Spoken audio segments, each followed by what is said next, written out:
Imagina isto. Estás caída na neve, a sangrar, com a tua filha de apenas 3 dias que para de chorar nos teus braços. A família do teu marido acabou de te atirar por umas escadas de pedra no meio de uma tempestade de neve. Chamaram-te lixo, escória, uma Zé Ninguém.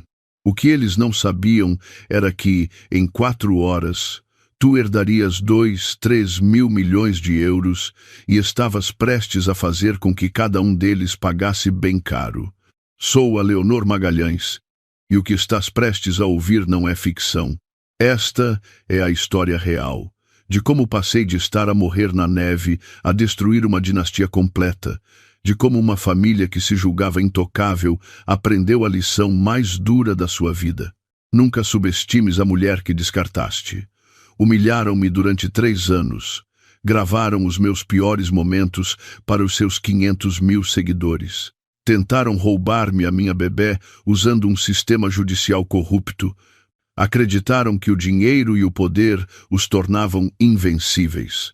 Enganaram-se, porque quando entrei naquela sala de reuniões, 8 semanas depois, com o cabelo loiro platinado, um império multimilionário a apoiar-me e 4 milhões de pessoas a assistirem direto, digamos que a cara que fizeram quando perceberam quem eu era na realidade, só esse momento, valeu todo o sofrimento.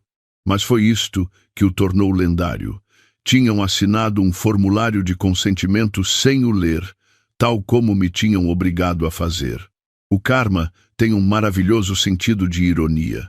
Fica comigo até ao fim, porque a reviravolta no tribunal, as detenções pela polícia judiciária e o que aconteceu a cada um deles, não vais acreditar como isto acaba. E se alguma vez te disseram que não eras nada, se alguma vez te descartaram, esta história é para ti. Antes de começar, faz-me um favor. Prime o botão de gosto agora mesmo se acreditas na justiça. Deixa um comentário a dizer-me o que terias feito na minha situação e subscreve, porque a história da próxima semana é ainda mais incrível do que esta. Acredita, não vais querer perdê-la. Agora, deixa-me levar-te de volta aonde tudo começou. 14 de fevereiro, Dia dos Namorados. O dia em que o meu mundo se desfez em pedaços. Arrastaram-me pelos chãos de mármore com a minha filha de 3 dias a gritar nos meus braços e atiraram-nos por umas escadas de pedra no meio de uma tempestade. O que eles não sabiam é que, 4 horas depois, eu herdaria 2, 3 mil milhões de euros e estava prestes a fazer com que cada um deles pagasse pelo que fizeram. Sou a Leonor Abreu. E foi assim que passei de estar a esvair-me em sangue na neve a destruir a dinastia de uma família inteira. Fica até ao fim, porque quando perceberam quem eu era na realidade naquela sala de reuniões, o vídeo tornou-se viral e acabou com eles por completo. Não vais querer perder o que aconteceu quando 4 milhões de pessoas os viram a suplicar. Permite-me levar-te de volta aonde tudo começou.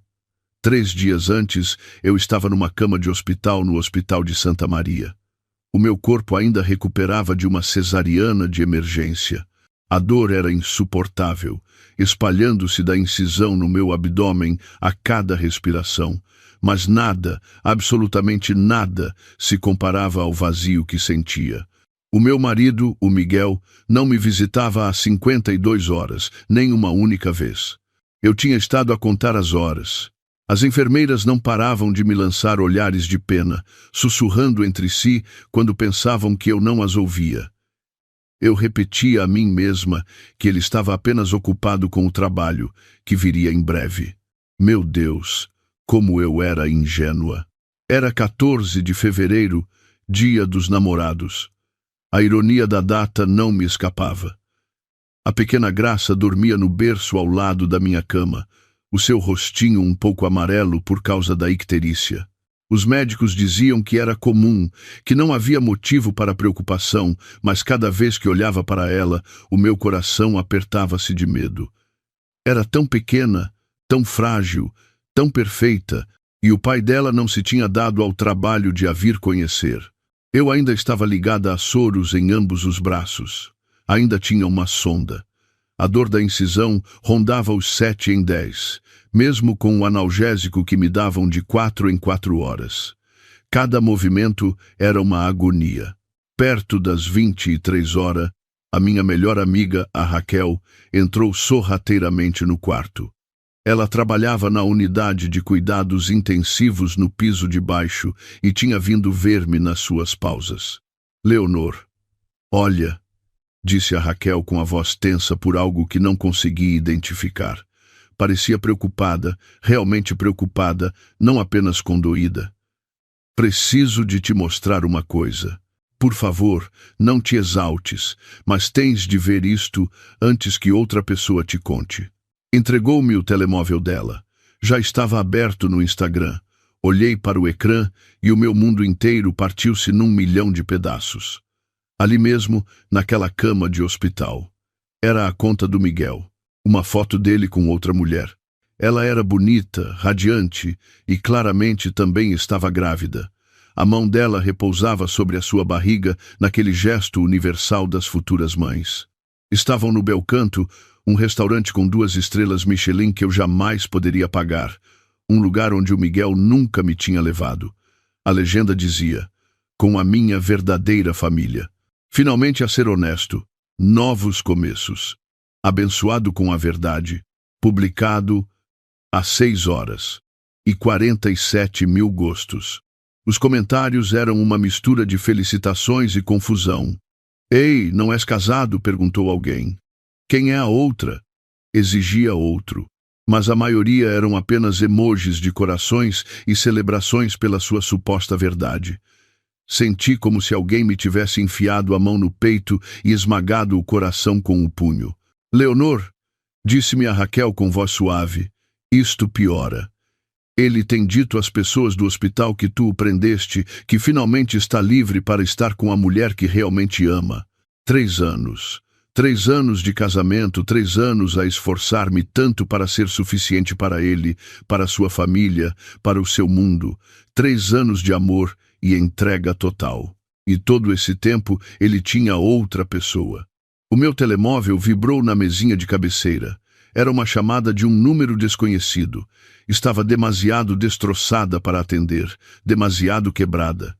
Deixei ir para o correio de voz, mal registrando que o identificador de chamadas tinha mostrado algo por um instante. G. Magalhães, privado.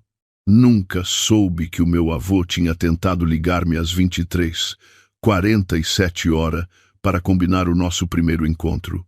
Jamais saberia o quão perto estive de ser resgatada. Adroer Monteiro entrou no quarto com os papéis da alta na mão.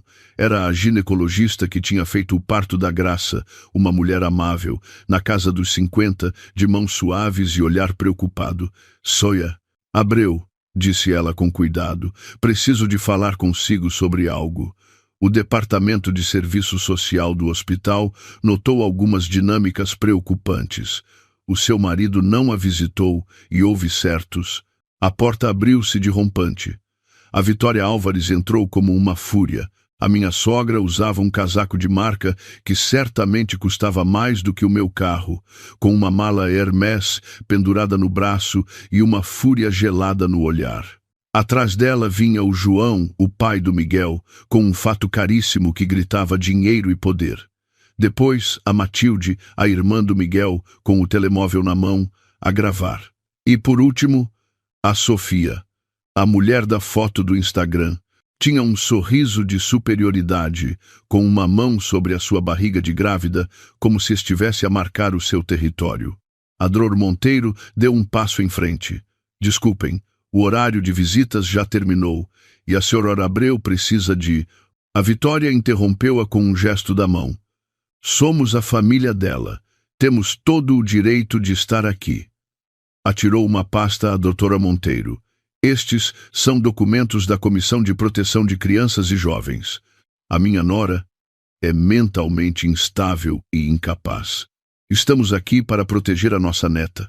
Fiquei a olhar para eles, sem conseguir processar o que se passava. Documentos da proteção de menores? O quê? A pasta continha papéis falsificados que diziam que eu tinha psicose pós-parto. Uma avaliação psiquiátrica falsa do Dr. Geraldo Romão, o psiquiatra comprado pela família Álvares.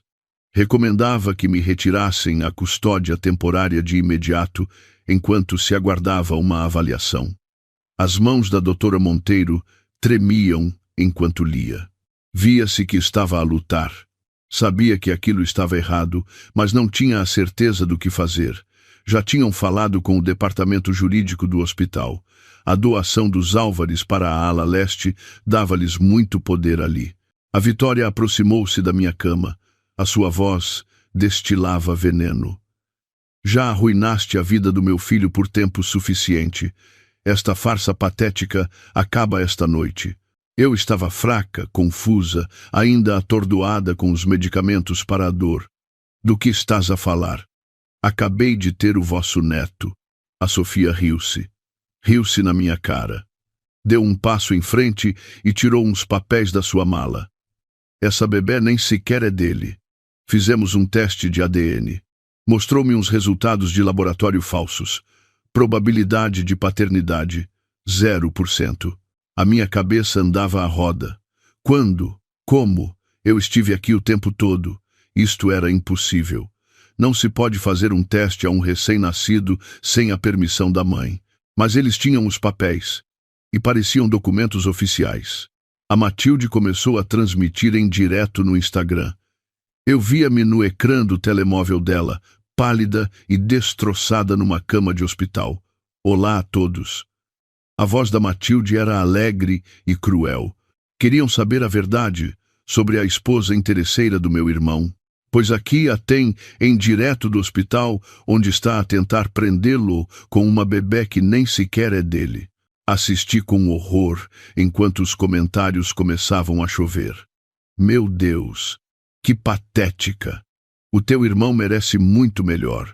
500.000 seguidores a ver-me no meu momento mais humilhante. A Vitória aproximou-se e disse-me: deixa-me dizer-te o que realmente foste, Leonor. Uma piada, uma aposta. O meu filho e os amigos da universidade apostaram 100.000 euros para ver se ele conseguia casar com a rapariga mais pobre do campus e aguentá-la durante 3 anos. Tirou o telemóvel e pôs um vídeo. Era o Miguel, bêbado na sua despedida de solteiro há 4 anos, a rir-se com 7 amigos. Amigo, 3 anos com aquela pobretanas por 100.000 euros? Dinheiro fácil. Simplesmente fecho os olhos e finjo que é outra pessoa quando nós... Risos. Imensos risos. O meu mundo desabou. 3 anos. Cada amo-te. Cada aniversário, cada vez que me esforcei tanto para me encaixar no mundo deles, para ser digna do apelido Álvares. Tudo foi uma piada. A Matilde reparou na minha pulseira, a simples corrente de prata com um pequeno pendente que tinha sido da minha mãe. Era a única coisa que me restava dela. Ui, e o que é isto? Troçou a Matilde. A tua preciosa relíquia de família. Tentou arrancá-la. Afastei o braço bruscamente e uma dor aguda atravessou-me o abdômen. Não lhe toques. É a única coisa que tenho da minha mãe. A Vitória deu-me uma bofetada forte na cara. O som ecoou no quarto silencioso do hospital. A doutora Monteiro susteve a respiração. Isso é uma agressão. Vou chamar a segurança. A voz do João foi cortante. Nós somos a segurança. A minha família doou a ala leste completa deste hospital. Chame quem quiser.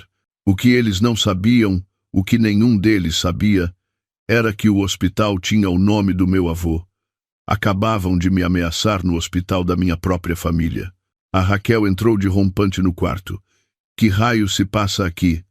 A segurança do hospital chegou, mas pareciam confusos. A doação do João dava-lhe poder. Não sabiam o que fazer. A Vitória atirou-me os papéis do divórcio. Assina-os agora mesmo, ou os serviços sociais levam a tua bebé amanhã de manhã. Temos médicos que testemunharão que és instável. Nunca mais a vais ver. Eu estava sedada com analgésicos, apavorada. A dor da ferida era insuportável. O quarto andava à roda. Por favor, supliquei. Por favor, não levem a minha bebé. As minhas mãos tremiam tanto que mal conseguia segurar a caneta. Mas assinei. A Sofia inclinou-se e sussurrou, com o seu hálito quente no meu ouvido. Acreditaste mesmo que alguém como tu podia ficar com um Álvares? Não és ninguém e serás sempre uma Zé Ninguém. A Vitória sorriu, fria e triunfante. Tiveste alta. Vem à mansão amanhã buscar as tuas porcarias e depois desaparece para sempre.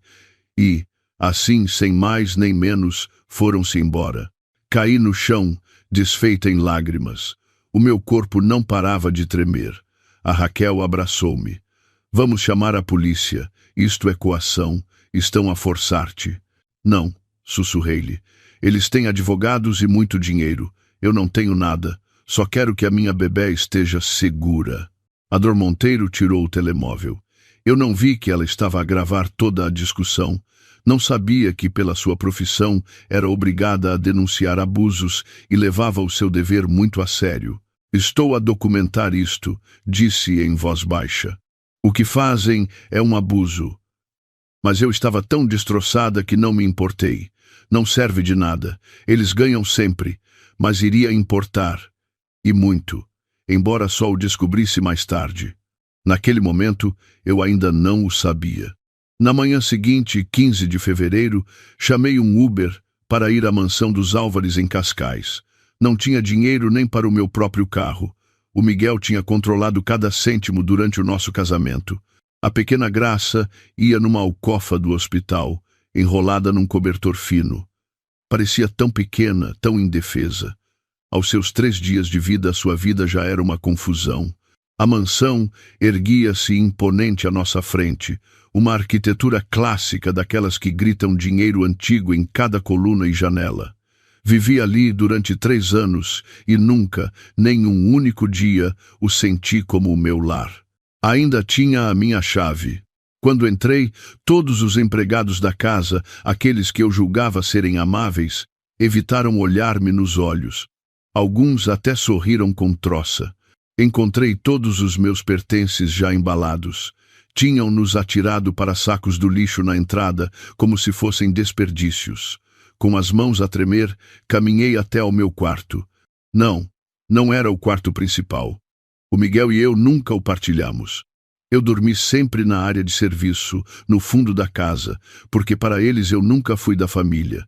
Estava tudo destroçado. A minha roupa estava encharcada com a água da fonte, arruinada. Os meus livros feitos em pedaços, com as folhas espalhadas pelo chão. As fotos da minha mãe tinham sido queimadas na lareira. Ainda conseguia cheirar a cinza. As joias da minha mãe já não estavam lá.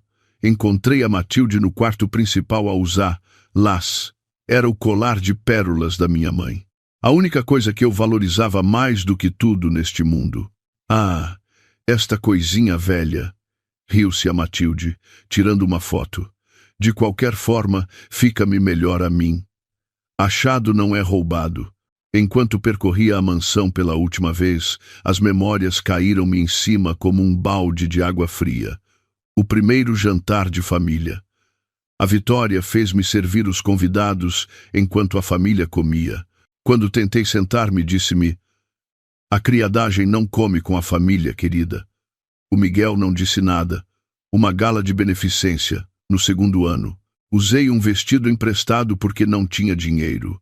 A Vitória disse-me para não os envergonhar, para ficar para trás, para não falar com ninguém importante. O João pôs-me a guardar os casacos enquanto a Matilde convivia com as pessoas, exibindo os seus vestidos de marca. O Natal do 3º ano. Os Álvares abriram presentes de milhares de euros. O presente do Miguel para mim, um aspirador. Todos soltaram uma gargalhada. A Vitória disse: "Pelo menos agora servirás para alguma coisa." 3 anos de humilhações, uma atrás da outra. Guardei o pouco que se salvou numa mala pequena. A Graça começou a chorar.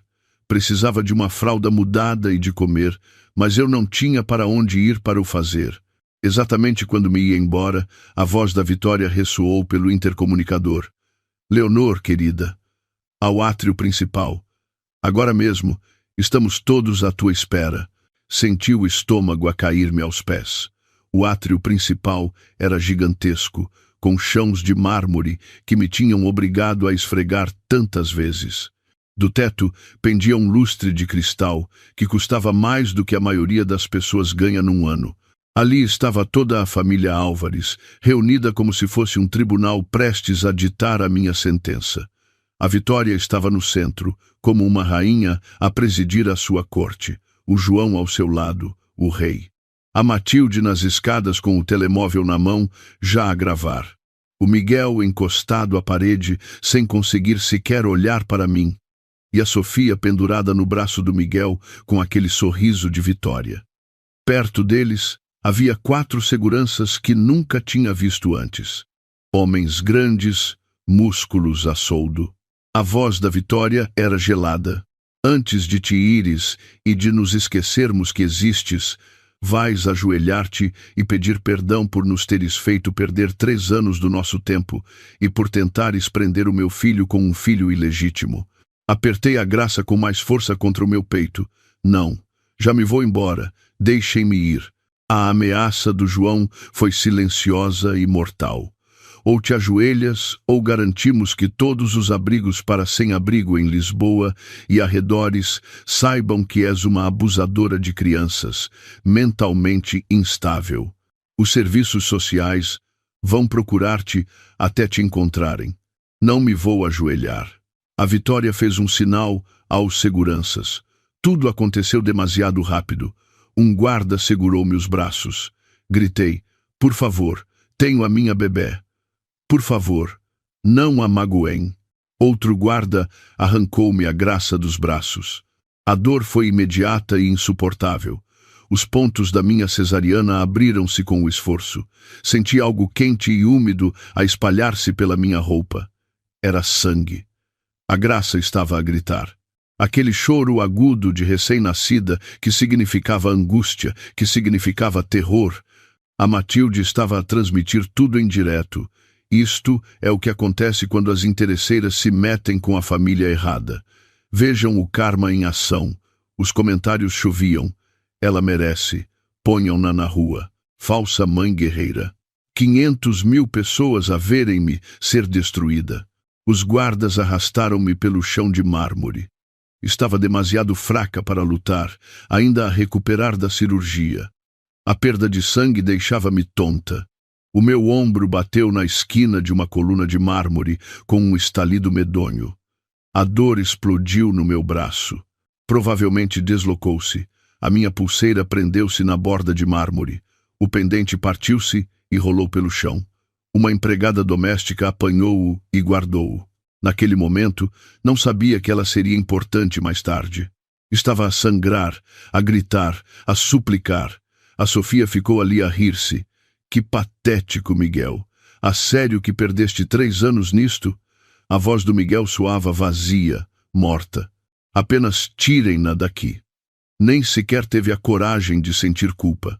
Chegaram às enormes portas de carvalho da entrada e abriram-nas de par em par.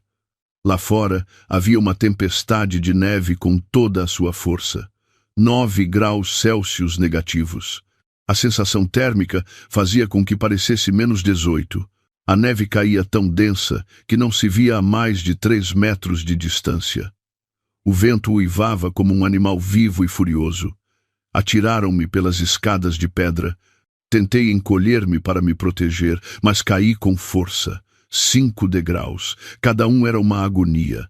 O meu ombro já ferido recebeu a maior parte do impacto.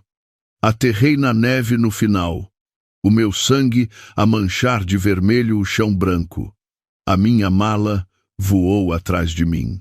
O conteúdo espalhou-se. Medicamentos, fraldas, uma muda de roupa, tudo o que me restava no mundo. Então, um segurança atirou-me a Graça. Mal consegui apanhá-la, apertando-a contra o meu peito para a proteger do frio. A Matilde gritou da porta. Não voltes ou faremos com que te prendam por invasão de propriedade. Diz adeus ao teu bebé de mentira. As últimas palavras da Vitória atravessaram o vento. É aqui que o lixo pertence. As portas fecharam-se de rompante com um estrondo que ecoou na rua vazia. Ali estava eu, sentada na neve gelada. Sangue por todo o lado, o ombro deslocado, a ferida da cesariana a abrir-se. Os choros da Graça tornavam-se mais fracos, e isso era muito pior do que os seus gritos. Não tinha telemóvel. Partira-se na queda. Nem dinheiro, nem casaco, apenas uma camisola fina do hospital. Nem sapatos a sério, apenas umas pantufas de hospital que já estavam encharcadas. Sinceramente, pensei que a Graça e eu íamos morrer ali. Desculpa, minha menina, sussurrei-lhe, metendo-a dentro da minha camisola para tentar partilhar o calor do meu corpo. A mamã tentou. Desculpa tanto. A Graça ficou em silêncio. Isso aterrorizou-me mais do que qualquer outra coisa. Os bebés não ficam em silêncio com o frio. Não, a menos que algo esteja muito errado. Por favor, não me deixes, roguei ao seu corpinho quieto. Por favor, és tudo o que tenho. A minha visão começou a ficar turva. A hipotermia começava a fazer efeito. Podia sentir o meu corpo a desligar-se. Fechei os olhos, pronta para me deixar ir. Então, vi umas luzes a atravessar a neve. 3 carrinhas Mercedes pretas apareceram como fantasmas no meio da tempestade de neve. As carrinhas pararam mesmo à minha frente. As portas abriram-se antes de os veículos pararem por completo. Um homem mais velho, com um impecável fato de uma marca de luxo, desceu segurando um guarda-chuva.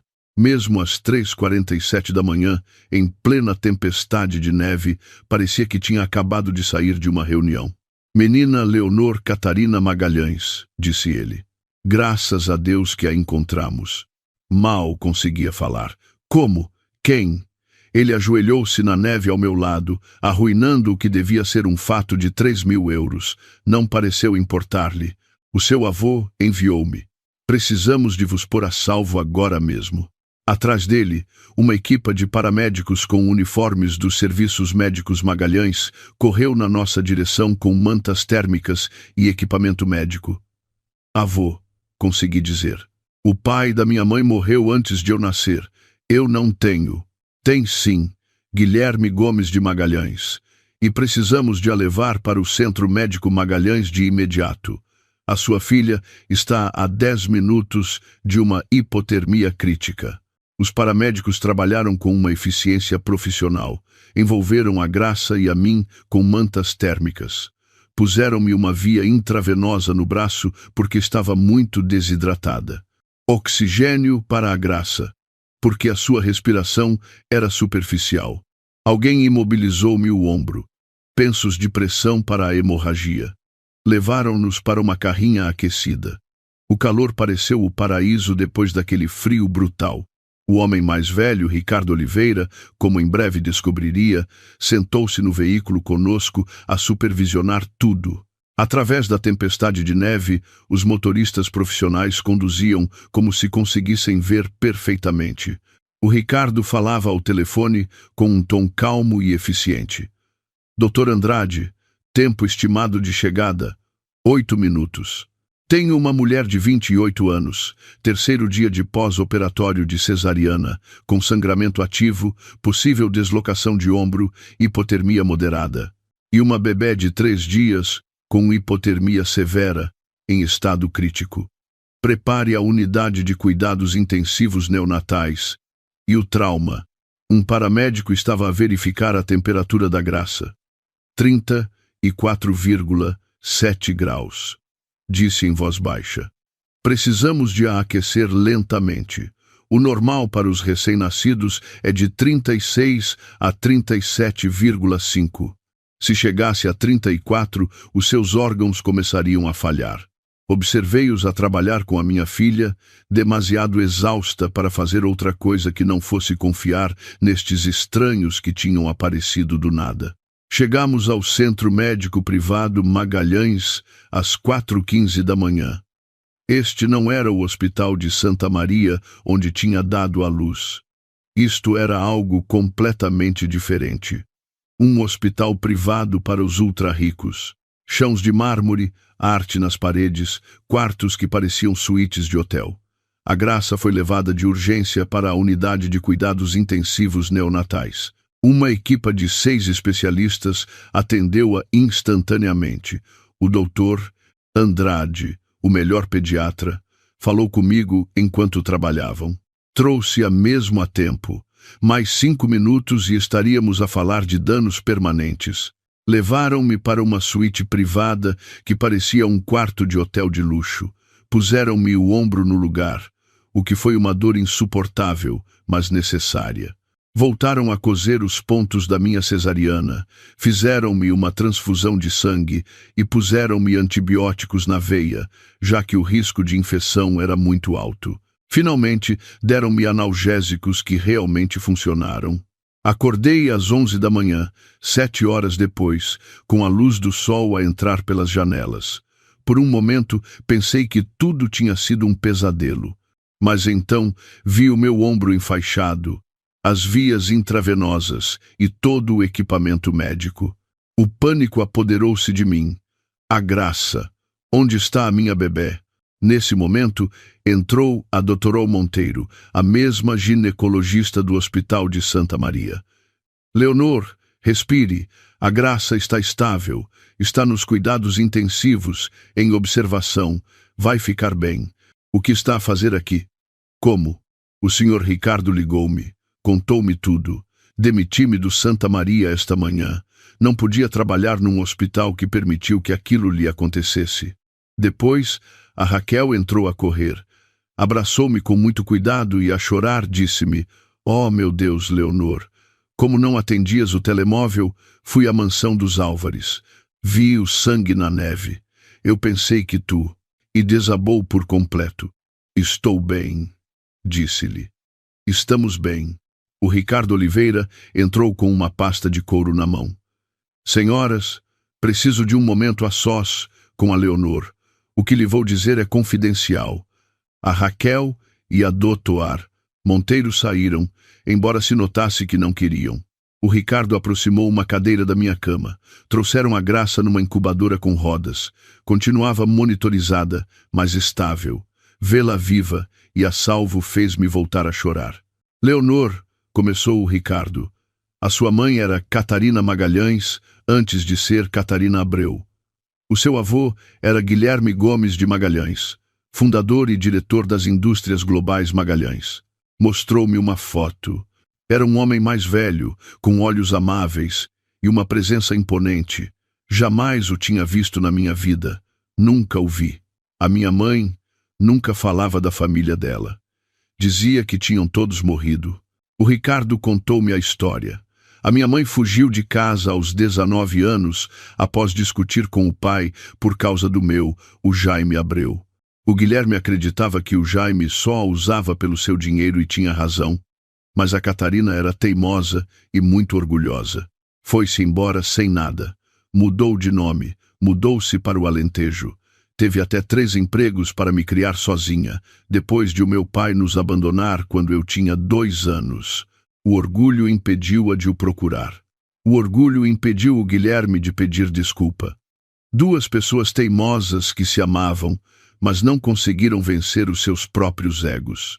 Quando a minha mãe morreu há 5 anos num acidente de carro, o Guilherme ficou destroçado. Levava anos a seguir-lhe o rasto, sempre a observá-la, mas sem se aproximar. Então, começou a procurar-me a mim. Encontrou-a há 2 anos, disse o Ricardo, logo depois de se casar com o Miguel Álvares. Fiquei sem ar. Durante 2 anos o Guilherme esteve a observá-la. Tinha seguranças a segui-la e câmaras a vigiar a mansão dos Álvares. Viu tudo o que lhe fizeram. O Ricardo mostrou-me gravações. A Vitória a obrigar-me a servir nas festas, o João a fazer-me trabalhar como empregada sem salário, as crueldades da Matilde, o desinteresse do Miguel, absolutamente tudo. Por que não me ajudou? A minha voz quebrou-se. O Ricardo explicou-me. O Guilherme tinha querido intervir com todas as suas forças, mas os seus advogados, incluindo o Ricardo, aconselharam-no a esperar. Precisavam de uma proteção legal completamente blindada para a herança. Assim, Não haveria maneira de os Álvares dizerem que me casei com o Miguel sabendo do dinheiro. Nenhuma forma de poderem contestar nada. Estavam a criar uma estrutura de fideicomisso que me protegeria de todo o mundo. O plano era que o Guilherme se apresentasse a mim no dia seguinte a eu dar à luz. No dia 15 de fevereiro, hoje. Aquela chamada de um número desconhecido ontem à noite, sussurrei. O Ricardo assentiu. Era o Guilherme. Estava a voar de regresso de Londres. Queria dizer-lhe que estariam no hospital esta manhã para finalmente a conhecer. A voz do Ricardo tremeu. Foi a primeira vez que mostrou uma emoção real. O seu voo aterrou às 6h30 da manhã. Foi direto para o carro. Liguei-lhe para confirmar a hora da reunião. Perguntou-me como estava. Disse-lhe que tinha tido alta e não sabíamos onde estava. O localizador GPS localizava-a na mansão Álvares. Localizador GPS. A pulseira. A pulseira da sua mãe. Aquela que usou todos os dias durante anos. O Guilherme colocou-lhe um chip GPS de grau médico. A prova de água, com bateria para 5 anos e sensores de calor. Toquei no meu pulso. A pulseira já não estava lá. Perdi-a na neve, quando o pendente se partiu. Foi assim que a encontramos. Às 3h47 da manhã, o sensor de calor ativou um alerta. Indivíduo a entrar em zona de temperatura hipotérmica. Liguei ao Guilherme de imediato. Disse-lhe que estava em perigo. Ele acedeu à transmissão de segurança em direto que tínhamos na propriedade dos Álvares. O Ricardo mostrou-me a gravação no seu tablet. Todo o ataque. A Matilde a transmitir em direto. Eu a ser arrastada, atirada pelas escadas.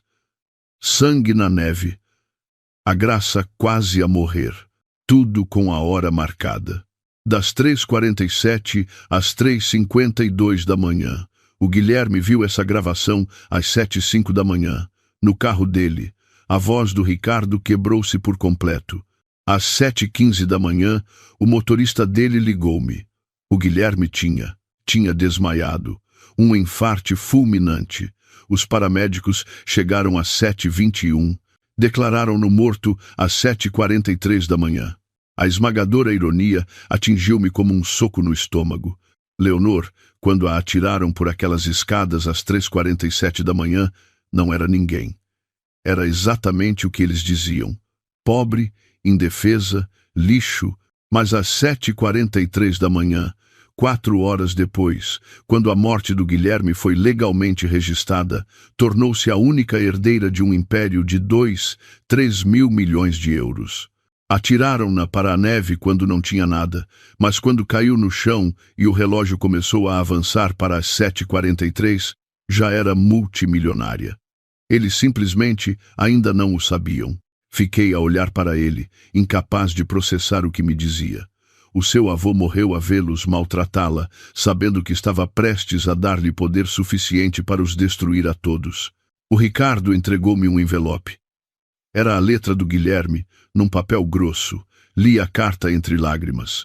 Minha queridíssima Leonor, se estás a ler isto é porque já parti. Lamento imenso. Esperei demasiado tempo. Estava a voar para casa para finalmente te conhecer, para te dizer que lamento ter falhado a tua mãe, por não te ter encontrado antes, por ver como essa família te magoava sem fazer nada. Queria ter a proteção legal pronta primeiro, queria garantir que ninguém te pudesse tirar jamais o que te estou a dar, mas devia ter te protegido a ti primeiro. Vi a gravação de segurança esta manhã. Ao vê-los atirarem-te a ti e a Graça para a neve, percebi que tinha cometido um erro terrível. O meu coração não aguentou. Literalmente. Mas mesmo morto, posso proteger-te. Tudo o que construí é teu. 3 mil milhões de euros. 40 empresas. Propriedades em 18 pascalizes. Tudo. Pega neste império. Usa-o. Mostra-lhes o que o sangue Magalhães realmente significa. Nunca mais te curves perante ninguém. Faz com que paguem por cada golpe, cada lágrima, cada momento em que te fizeram sentir insignificante. Não és lixo. És minha neta. Tens um poder imenso e lamento não estar aí para te ver triunfar. Com todo o meu amor, o teu avô, Guilherme. Apertei a carta contra o meu peito, a soluçar. A Graça dormia em segurança no seu berço, ao meu lado, finalmente a salvo. O fideicomisso já está estabelecido, disse o Ricardo. Tudo é transferido para si de imediato, sem processos de inventário, sem demoras. Os impostos da herança já estão cobertos. O Conselho de Administração já está informado. Leonor, a partir das 8 da manhã de hoje, é a presidente do Conselho das Indústrias Globais Magalhães. E a família Álvares não faz a mais pequena ideia. Levantei o olhar, ainda com lágrimas no rosto, mas com algo diferente nos meus olhos, algo frio, algo implacável. Conte-me tudo sobre os negócios deles, disse-lhe. Cada vulnerabilidade, cada fraqueza. O Ricardo sorriu pela primeira vez. Agora sim, soa como o seu avô. No dia seguinte, 16 de fevereiro, estava sentada numa cadeira de rodas na sala de reuniões privada da Magalhães Global. Ainda estava a recuperar, mas precisava de entender o que agora controlava. A Graça estava ao meu lado num carrinho de bebê de marca, ao cuidado do pessoal médico da Magalhães. Já estava saudável, a icterícia a desaparecer e a sua cor a voltar ao normal. O Ricardo apresentou-me uns dossiês encadernados em pele sobre a família Álvares. As indústrias Álvares têm uma dívida catastrófica, começou. Um total de 83 milhões de euros. Mostrou-me documentos financeiros. O João tinha desviado 12 milhões de euros do fundo de pensões para as suas despesas pessoais. Negócios falhados custaram-lhes 31 milhões. Os empréstimos operacionais somavam 40 milhões. Estavam há 3 meses da falência total, se não conseguissem novo capital. O João solicitou um contrato de 75 milhões de euros com a Magalhães Global no mês passado, disse o Ricardo. Um contrato de defesa com o governo em que somos intermediários. É a única esperança deles para sobreviver. E nós controlamos se o conseguem ou não. Você controla-o. É a CEO. Depois veio a informação sobre a vitória, as boutiques estilo Álvares, o projeto que tanto a apaixonava. 5 lojas entre Lisboa e o Porto, todas em edifícios propriedade da Magalhães, disse o Ricardo. Os contratos de arrendamento renovam-se em 47 dias e têm um atraso de 480 mil euros na renda. Mas aqui vem a melhor parte. Tem estado a declarar menos rendimentos à autoridade tributária. Temos provas de uma evasão fiscal de 2,3 milhões de euros. Podemos denunciá-la? Perguntei. Já redigi a denúncia anônima. Só espero a sua autorização. O investigador privado, Jaime Cardoso, apresentou o dossiê da Matilde. Matilde Álvares, de 32 anos. Diz ter 26 em todas as suas redes sociais. Mostrou-me a sua carta de condução ao lado da biografia do seu Instagram. As datas de nascimento não coincidiam. Múltiplas cirurgias plásticas, nenhuma declarada. Rinoplastia em 2019. Aumento de peito em 2020. Preenchimentos nas bochechas, injeções nos lábios continuamente e um lifting de glúteos brasileiro em 2021. O seu contrato de modelo com a agência Prestige especifica claramente que não deve haver procedimentos não declarados. É motivo de despedimento imediato. Quem é o dono da agência Prestige? Perguntei. O Ricardo sorriu. Desde ontem você. A Magalhães Global comprou-a há 2 semanas. A Matilde ainda não sabe.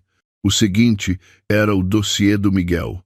A aposta da universidade estava completamente documentada. Um chat de grupo com 8 participantes, e nenhum foi suficientemente inteligente para o apagar. Bruno Martins, 23 anos. Gajo. Nem penses que aguentas 3 anos casado com aquela tipa sem guita. Ha. M. Álvares, 100 mil. Aposto que consigo. É o dinheiro mais fácil do mundo. Diogo Campos. E se ela descobre? M. Álvares, não vai. É demasiado burra. e está demasiado desesperada para questionar alguma coisa. Havia também um vídeo, a gravação da despedida de solteiro que a Vitória me tinha mostrado, mas a versão completa. O Miguel dizia que fechava os olhos e fingia que eu era a Sofia, e todos se riam. O Miguel também desviou 3,8 milhões de euros das indústrias Álvares para financiar o seu estilo de vida com a Sofia, acrescentou o Jaime. O João sabe, mas encobriu porque é da família. Por último, Sofia Barros. Só que esse não era o seu verdadeiro nome. Alexandra Maria Teixeira, disse o Jaime, enquanto mostrava a sua fotografia policial de Faro, de 2019. Uma burlona profissional. 3 casos documentados. Caso 1, 2018. Ficou noiva de Ricardo Pimentel, um milionário da tecnologia. Fingiu uma gravidez, roubou 400 mil euros e desapareceu antes do suposto aborto. Caso 2. 2020. Noiva de David Coelho, um gestor de fundos de investimento. Fingiu estar grávida, roubou 650.000 euros e desapareceu. Caso 3, 2021. Noiva de Marcos Valente, um executivo farmacêutico. Fingiu uma gravidez, mas foi apanhada antes de lhe darem o dinheiro. Foi emitido um mandado de captura. É procurada no Algarve por acusações de burla, por não se apresentar a julgamento, usurpação de identidade e fraude informática. A gravidez com o Miguel também é falsa. Rastreamos a imagem da ecografia. Comprou-a num fórum da Dark Web por 200 euros. O Miguel sabe de alguma coisa disto? Perguntei. Ainda não. Pensei por um momento. Se expuser a Sofia agora, o Miguel torna-se a vítima. Coitadinho, enganado por uma burlona. O Ricardo pareceu impressionado. Aprende rápido. Guardaremos o da Sofia para mais tarde, para quando causar o maior dano possível. Durante as 8 semanas seguintes, transformei-me. A primeira semana foi de recuperação física e negócios básicos, fisioterapia para o meu ombro e a cesariana. Aprender a carregar a graça enquanto lia relatórios trimestrais. O Ricardo ensinou-me a interpretar demonstrações financeiras. Assisti a reuniões em silêncio, a observar. Aprendi sobre cada divisão da Magalhães Global. A segunda semana, tornei-me uma mulher de negócios. Um curso intensivo de gestão com executivos da Magalhães. Estudei as fraquezas das indústrias Álvares. Tirava notas sem parar, fazendo perguntas agudas que impressionavam os diretores. Fiz a minha primeira apresentação ao conselho sobre a divisão de tecnologia e foi um sucesso total. A terceira semana foi a minha transformação física. Compras de marca, fatos de luxo, casacos de grandes estilistas.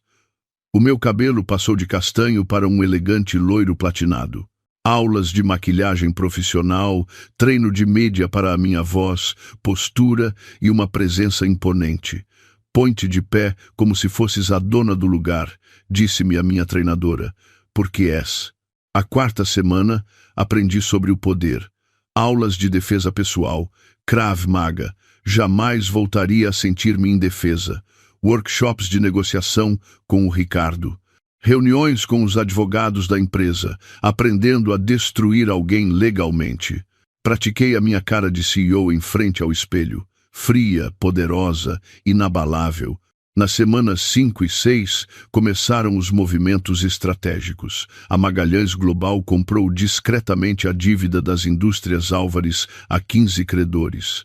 Uma empresa de fachada adquiriu a agência de modelos da Matilde. Contratamos contabilistas forenses para auditar as boutiques da Vitória. Preparamos provas para a autoridade tributária. A 7ª semana foi sobre armar a cilada. Preparei a apresentação para a reunião com a equipa de design. Obriguei-me a ver o vídeo da minha própria agressão. Recuperamos as gravações de segurança da mansão Álvares, graças à empregada que guardou o pendente da minha pulseira.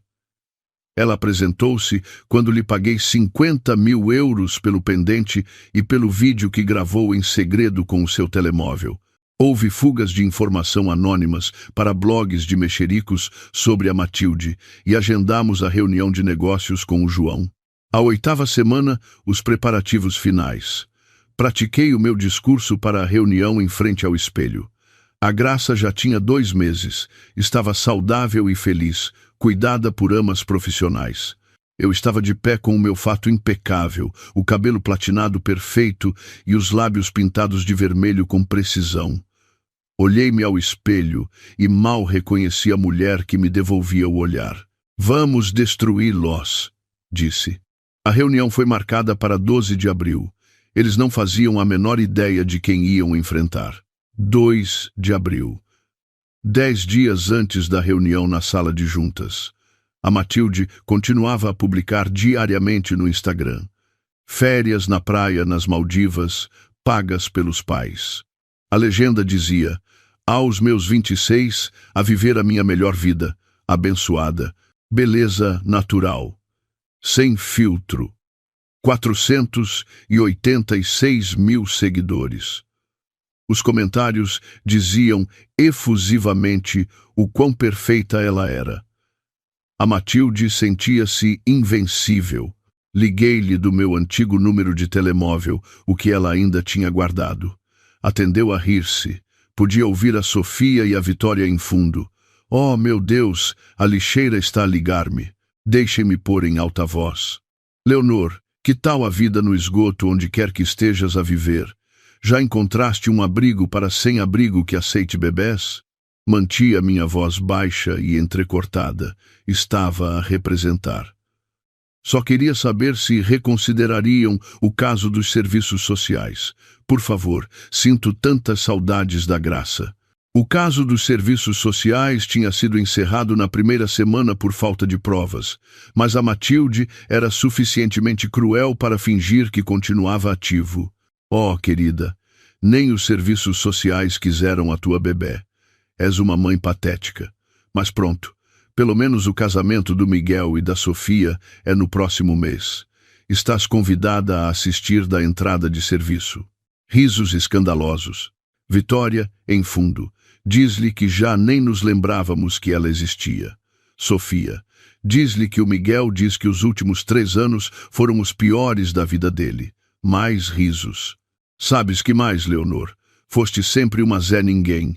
E serás sempre uma Zé Ninguém. Mas obrigada pelo entretenimento. Adeus."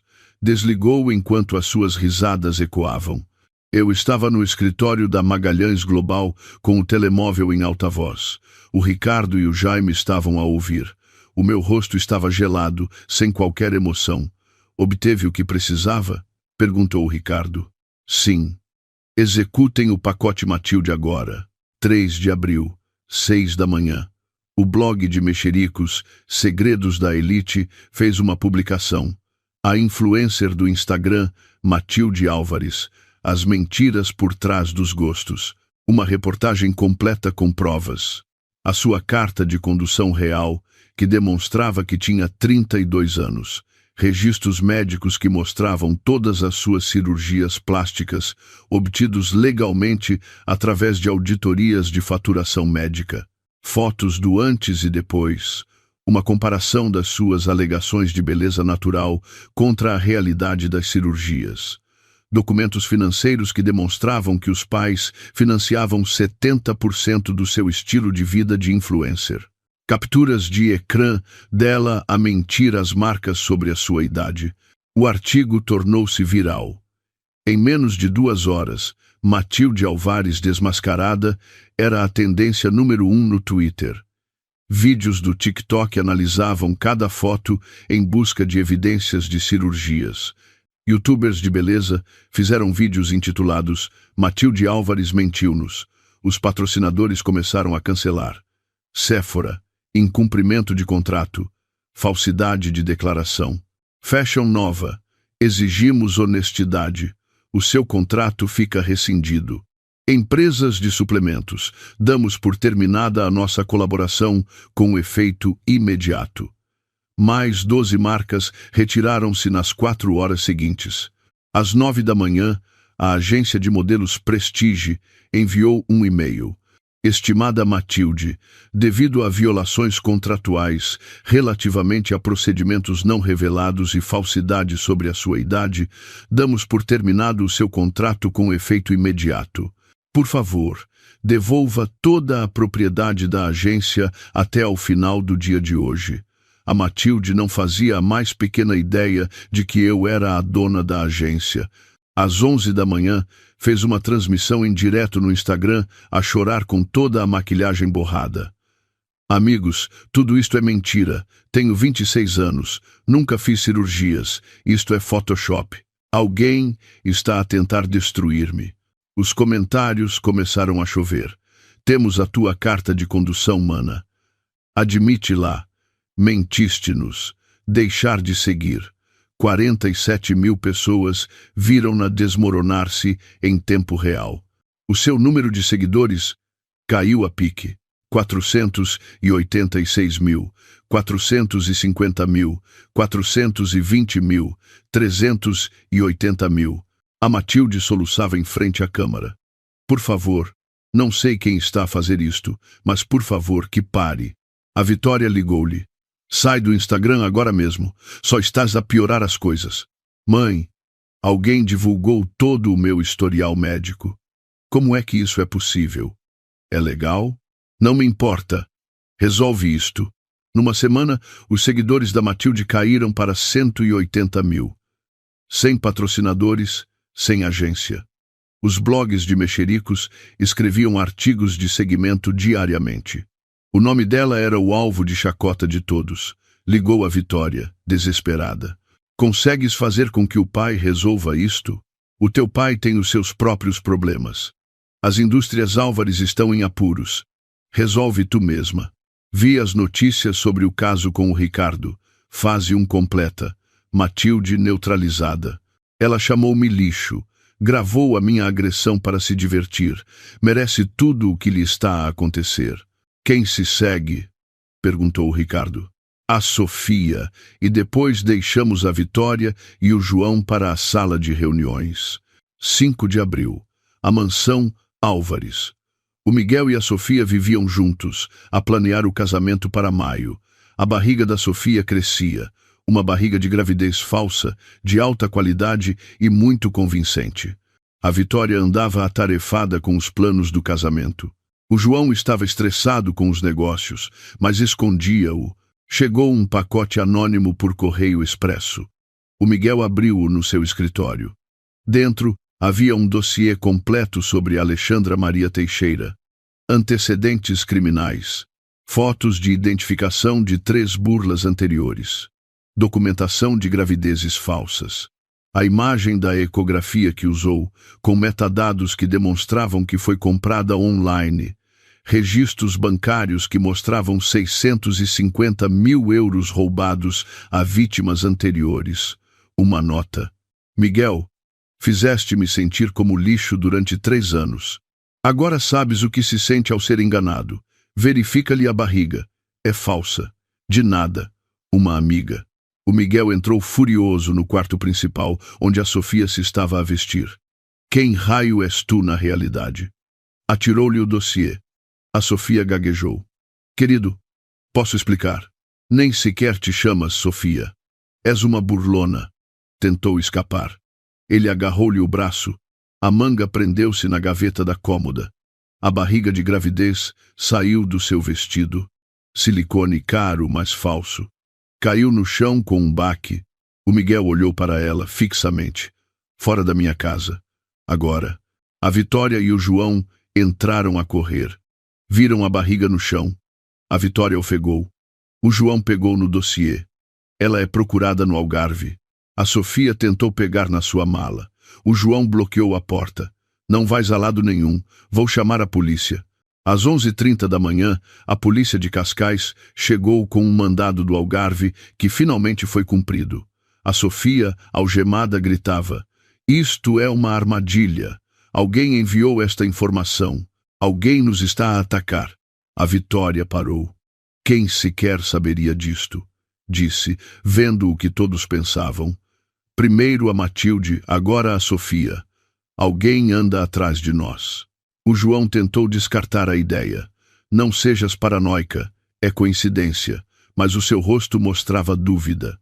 Naquela noite, o Miguel sentou-se sozinho no seu escritório a beber uísque. Tudo se desmoronava. O seu casamento de 3 anos era uma aposta da qual os amigos ainda se riam. Tinha uma filha real com a Leonor que tinha abandonado. A Sofia era uma burlona. A empresa estava a falir. Tudo o que tocava transformava-se em lixo. Tirou o telemóvel, procurou o meu antigo número, agora desligado. Quase ligou para pedir desculpa. A Vitória entrou. Nem penses nisso. Talvez tenhamos sido muito duros com ela. A Bebé, a Graça, é minha filha e eu. A Vitória deu-lhe uma bofetada. Essa mulher desapareceu. Ela não é nada. Concentra-te no que é importante. Salvar o negócio desta família. E se alguém nos está a atacar pelo que fizemos a Leonor, a Vitória riu-se. A Leonor? Aquela rapariga patética está provavelmente morta numa vala. Não tem recursos nem cérebro para nos procurar.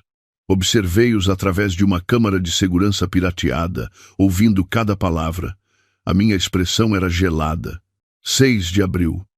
Vi os Álvares a destruírem-se nas câmaras de segurança. O Ricardo disse, eles estão a destruir-se sozinhos. O Miguel e a Sofia separados. A carreira da Matilde arruinada. A Vitória em pânico com o dinheiro. Poderia parar aqui, levar a Graça, mudar-se para Paris, viver a sua vida. Eles já estão a sofrer. Olhei para a Graça, de 2 meses e meio, a sorrir. Talvez tenhas razão. Talvez a vingança não valha a pena. Eles estão a destruir-se. Só quero paz. Quero que a Graça cresça longe de toda esta fealdade. Comecei a planear mudar-me para Londres. A Magalhães Global tinha escritórios na Europa. Poderia gerir a empresa a partir de lá. Nunca mais ver os Álvares. Deixar que apodrecessem nas suas próprias consequências. Por um momento, considerei a misericórdia. A sério. Mas então, chegou o dia 8 de abril. Uns documentos legais chegaram ao escritório da Magalhães Global. Família Álvares contra Leonor Magalhães. Um pedido de custódia de emergência. Alegavam que eu tinha abandonado a Graça. Apresentaram declarações falsas de testemunhas, de empregados da mansão a quem pagaram. Diziam que eu era mentalmente instável, citando a avaliação psiquiátrica falsa e atualizada do Dr. Romão, que a família Álvares podia oferecer um lar estável com 2 pais, que o Miguel se tinha reformado e procurava emendar os seus erros, que o interesse superior de uma criança era um lar Álvares, rico e estável, em vez de uma mãe solteira. Marcaram uma audiência de emergência para 11 de abril. Em apenas 3 dias, o juiz era o honorável Roberto Valente, do Tribunal de Família e Menores de Lisboa. O Ricardo ficou muito sério. Leonor, isto é grave. O Valente é da elite de Lisboa. Joga golfe com o João Álvares. Ele inclina-se sempre para as famílias tradicionais. Mas eu tenho provas. A agressão, o abuso. Eles estão a alegar que toda a evidência foi obtida de forma ilegal. Sem provas válidas, é a sua palavra contra a deles. No Tribunal de Família de Lisboa, eles jogam em casa. Essa ideia atingiu-me como um soco. Tenho 2, 3 mil milhões de euros e ainda assim posso perder a minha filha.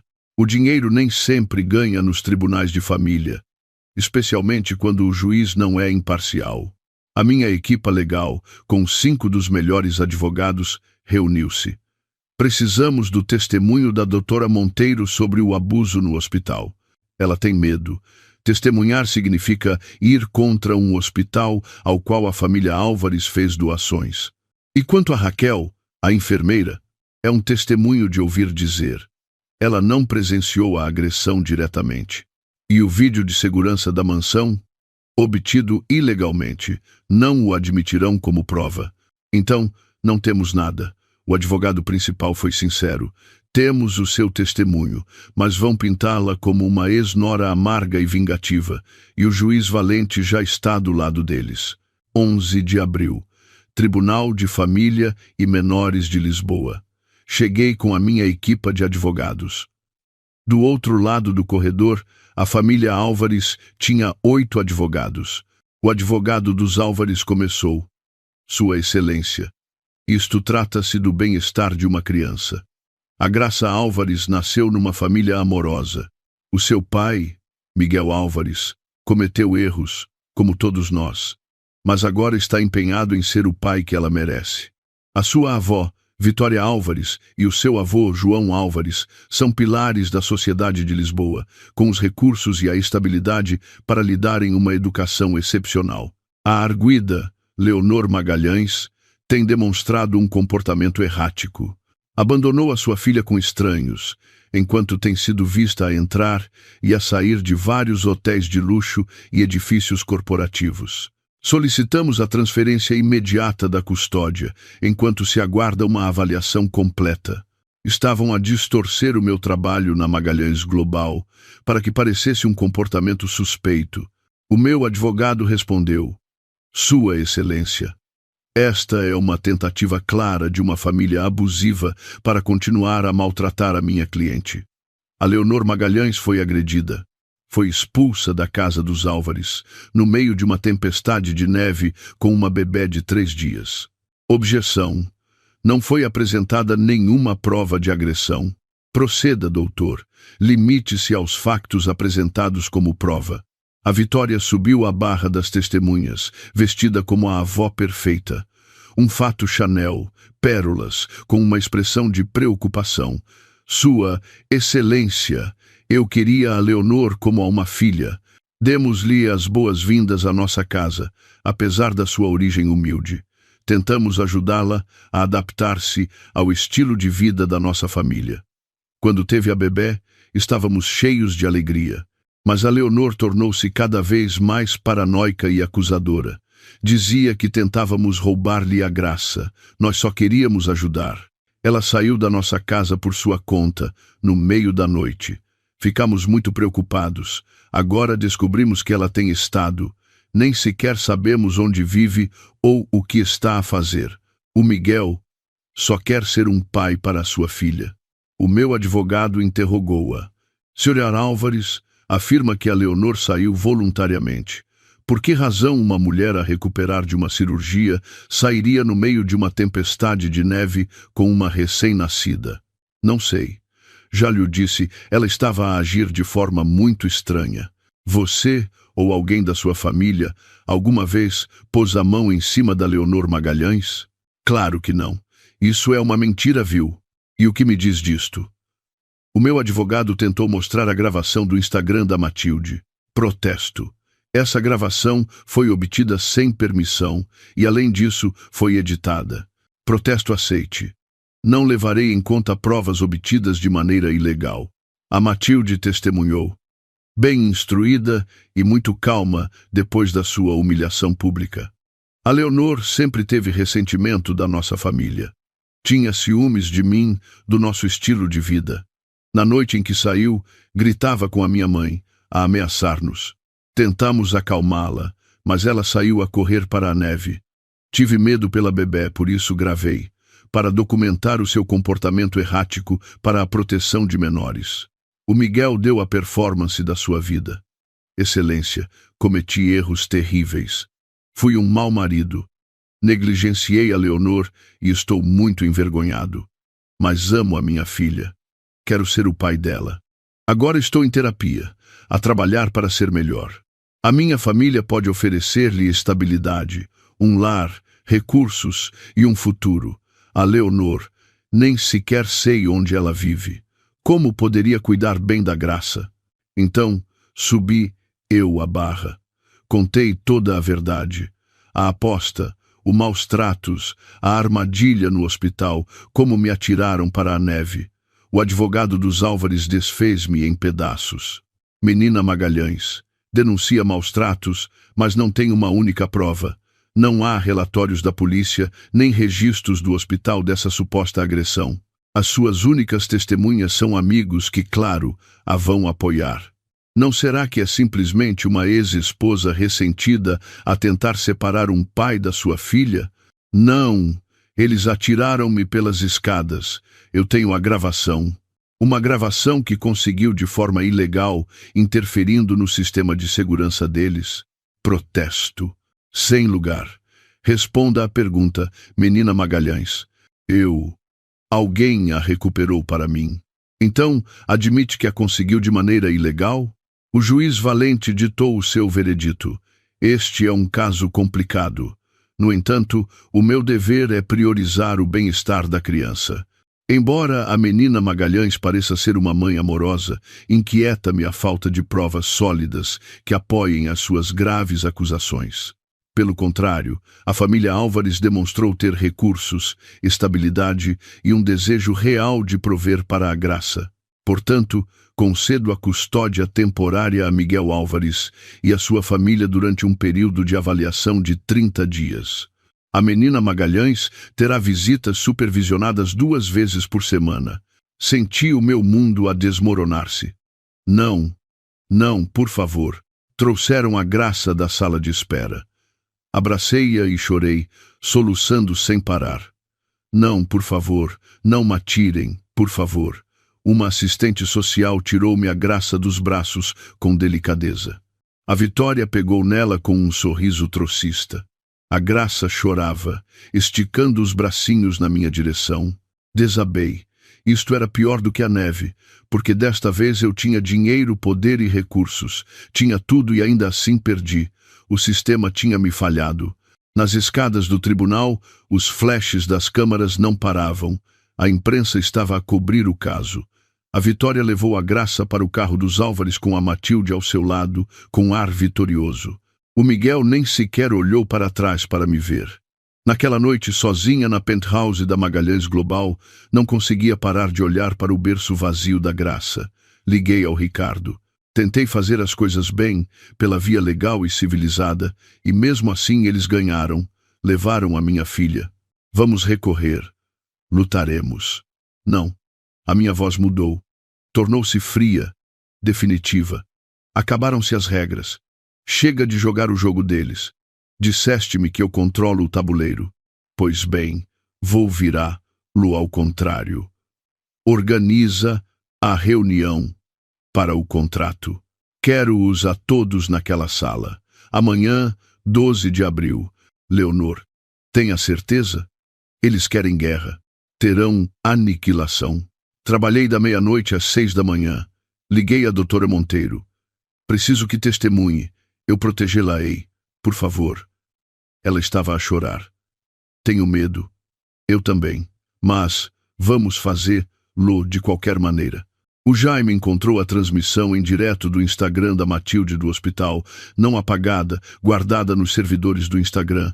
Era legalmente acessível. Os meus advogados apresentaram uma moção de emergência com a nova evidência. Não dormi. Vesti a minha armadura, um fato branco de uma marca de luxo, o cabelo platinado, perfeito, batom vermelho. Olhei-me ao espelho. Vamos acabar com isto. 12 de abril, 14, 0 hora. Sede da Magalhães Global, na Avenida da Liberdade, Lisboa. 52 grau andar. A família Álvares chegou no seu Lexus.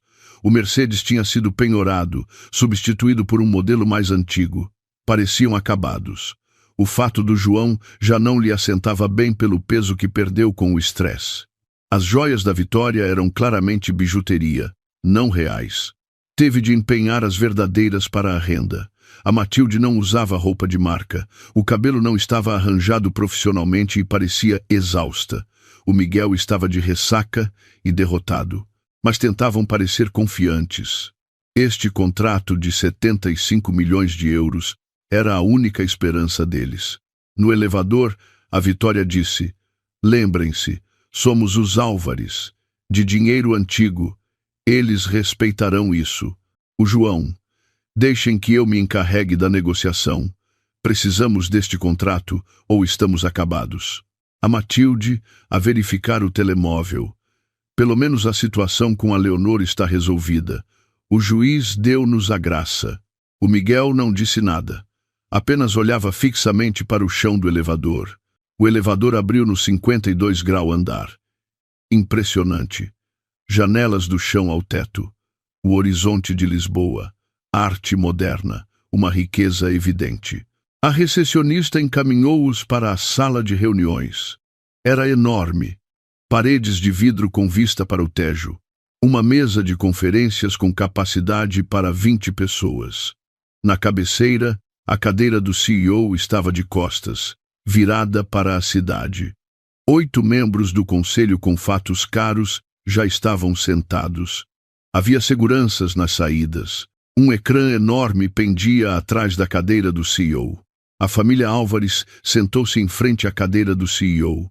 O João aclarou a garganta. Obrigado por esta oportunidade para... A minha voz interrompeu-o. Olá, João. A cadeira girou lentamente. Ali estava eu, numa posição de poder total. Cabelo loiro platinado impecável. Fato branco de luxo. Saltos altos vermelhos. O anel de sinete do meu avô. Batom vermelho. Uma expressão gélida. Olá, Vitória. Matilde. Miguel. As reações deles ocorreram como em câmara lenta. Ao João, fugiu-lhe toda a cor do rosto. Tropeçou para trás e caiu na sua cadeira. A Vitória desmaiou mesmo. A Matilde conseguiu segurá-la, olhando para mim completamente horrorizada.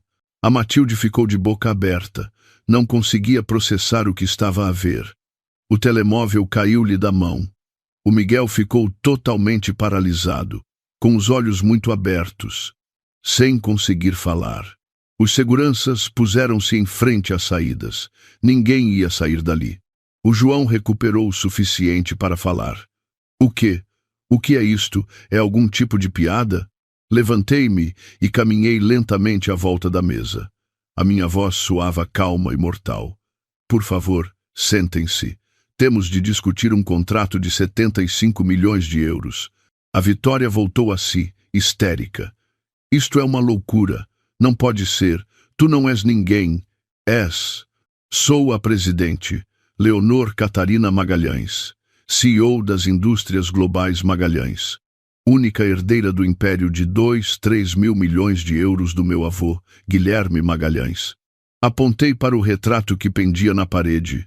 A foto oficial de Guilherme Magalhães. E vocês estão aqui porque solicitaram um contrato com a minha companhia. O Miguel finalmente conseguiu falar. Isto é impossível. Tu és...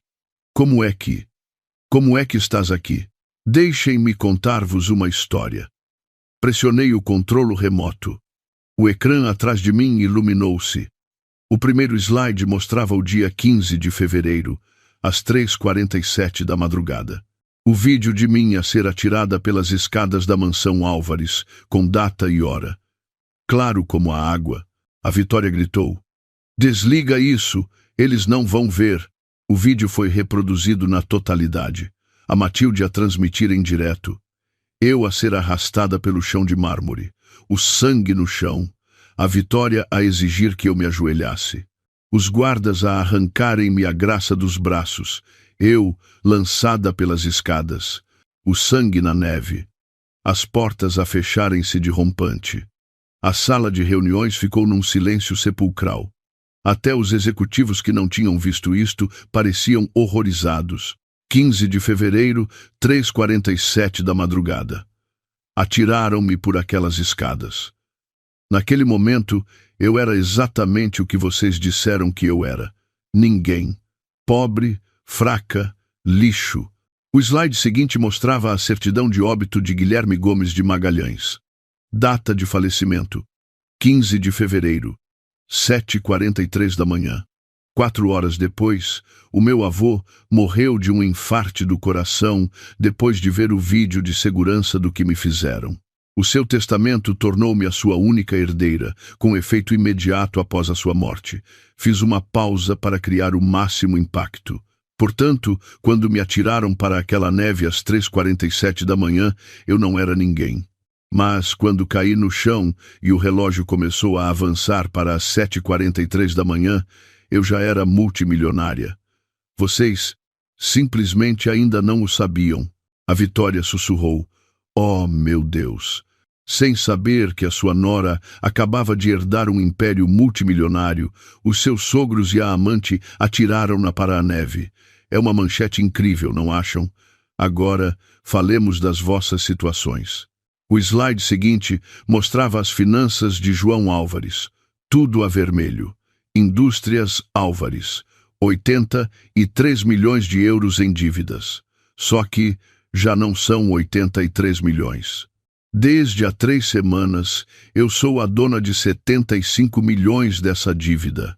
Comprei-a aos vossos credores com um bom desconto e exijo que seja paga, hoje mesmo. Tem 48 horas para pagar a totalidade ou apoderar-me-ei de todos os vossos bens. O João quis falar, mas não lhe saíram as palavras. Ah, isto! Apareceu o logótipo da Polícia Judiciária. Cadeias de e-mails que mostram o desfalque do João ao fundo de pensões. A PJ recebeu estes documentos às 9 da manhã. Esperem acusações até ao final da semana. Slide seguinte. As boutiques de Vitória Álvares. Boutiques estilo Álvares. 5 sucursais. Todas nos meus edifícios. Estão despejados com efeito imediato. As fechaduras serão mudadas às 17 horas. Também devem 480 mil euros de renda em atraso. Vou processá-los por essa renda mais danos e prejuízos. E mais uma coisa. Apareceu o logótipo da autoridade tributária. A AT recebeu ontem a documentação de 3 milhões de euros em evasão fiscal. Esperem uma auditoria. Apareceu uma foto da Matilde a usar as joias da minha mãe. E estou a processar-te pessoalmente por 5 milhões de euros pelo roubo das joias da minha mãe, que são uma herança de família. A Vitória ofegou, levando a mão ao peito. Slide seguinte. Matilde Álvares. Fotos do antes e depois do seu escândalo. A tua carreira de modelo, destruída. O teu estatuto de influencer, acabado. Mas aqui vem a minha parte favorita. Foi reproduzido um vídeo, o direto da Matilde no Instagram do hospital. A gravação completa dela a transmitir os meus maus tratos. Isto foi transmitido publicamente a 500 mil pessoas. É prova admissível. A polícia de Cascais recebeu esta gravação esta manhã. Foram apresentadas queixas por agressão. A Matilde desatou a chorar. Seguinte. Miguel Álvares. O vídeo da aposta da universidade foi reproduzido na íntegra. Cada palavra cruel, cada risada, cada comentário degradante sobre mim. Isto será enviado a todos os principais meios de comunicação hoje às 18 horas. O teu desfalque de 8 milhões das indústrias Álvares também foi reportado à PJ. Mas aqui está a parte que realmente te importa. Último slide. O caso da custódia. Sobre a Graça. Apareceram novas gravações. A gravação do telemóvel da Dra. Monteiro no hospital. Áudio claro de ameaças e agressão. O direto do Instagram da Matilde, legalmente admissível como transmissão pública.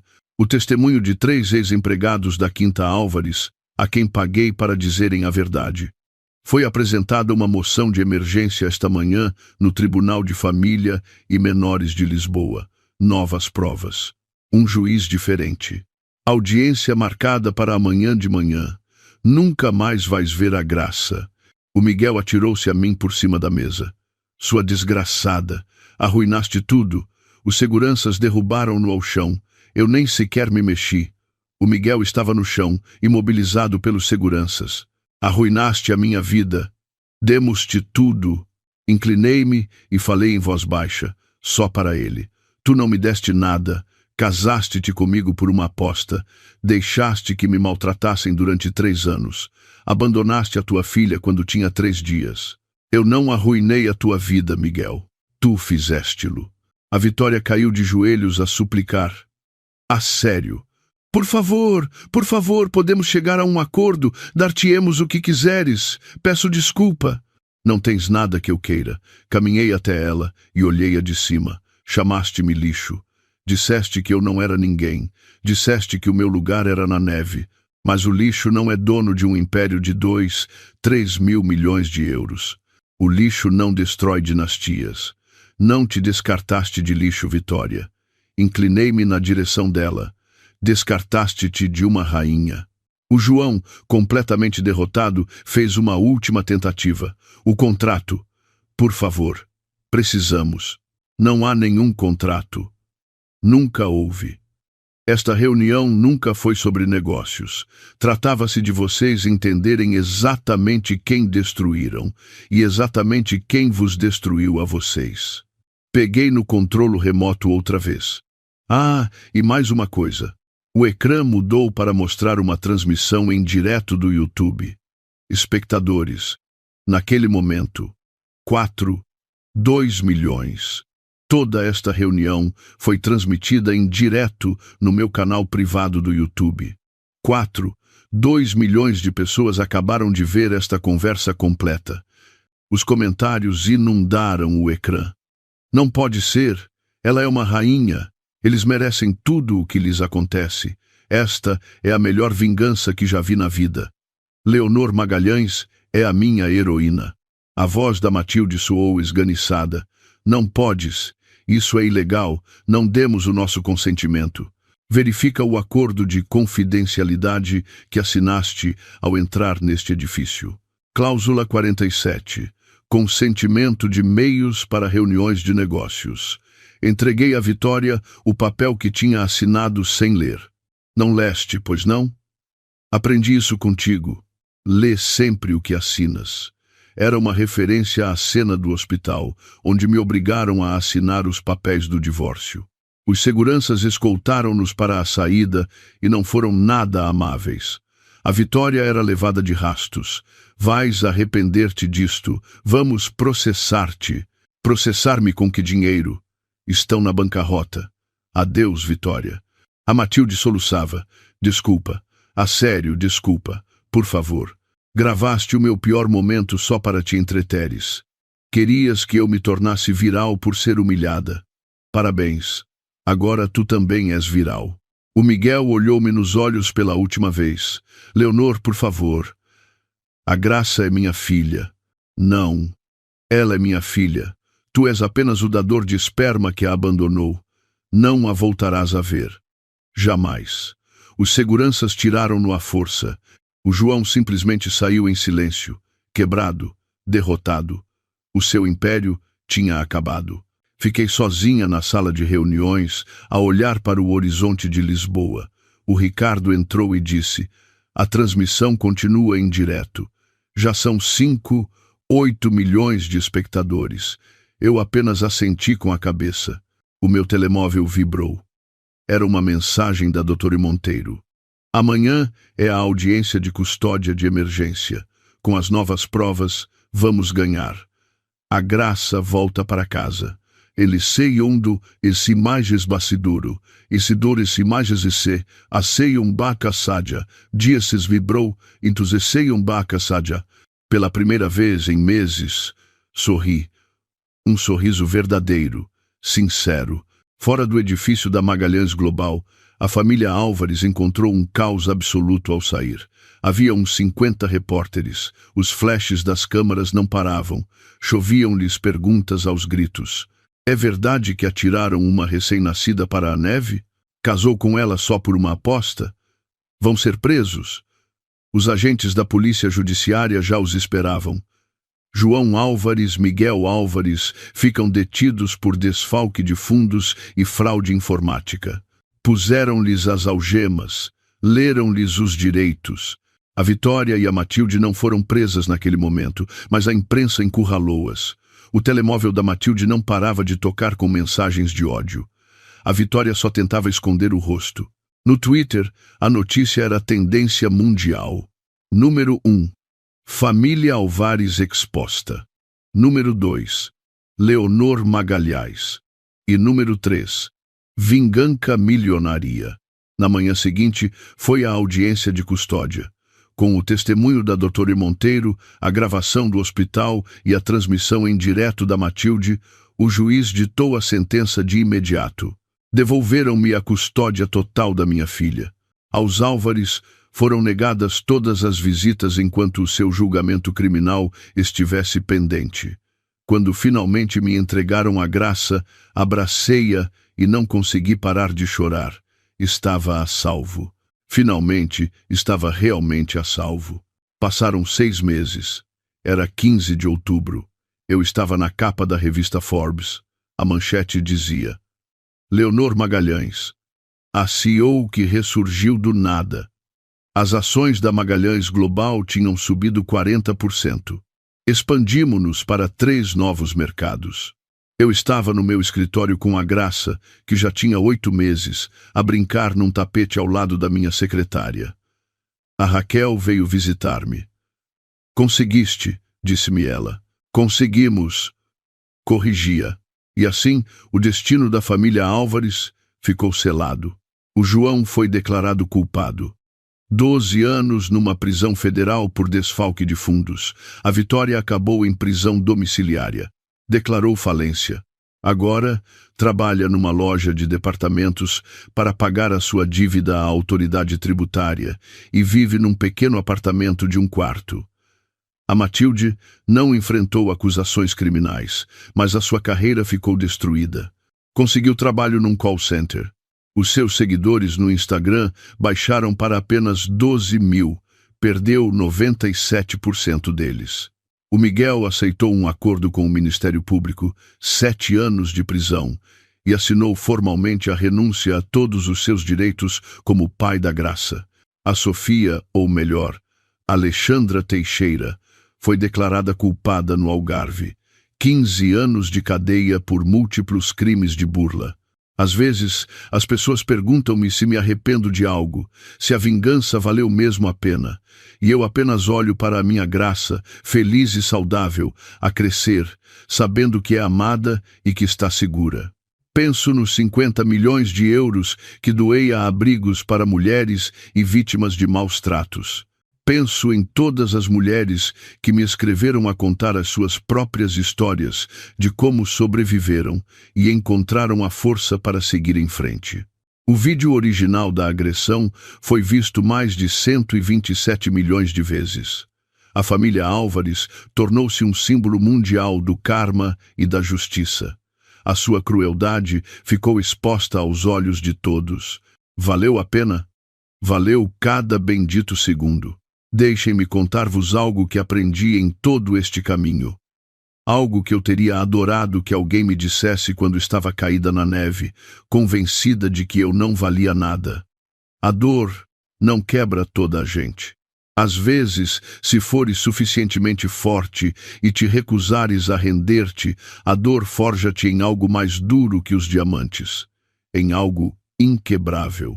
Quando me atiraram pelas escadas, eu estava destroçada, a sangrar, convencida de que não era ninguém. Mas estava muito enganada. Não é que eu não fosse ninguém.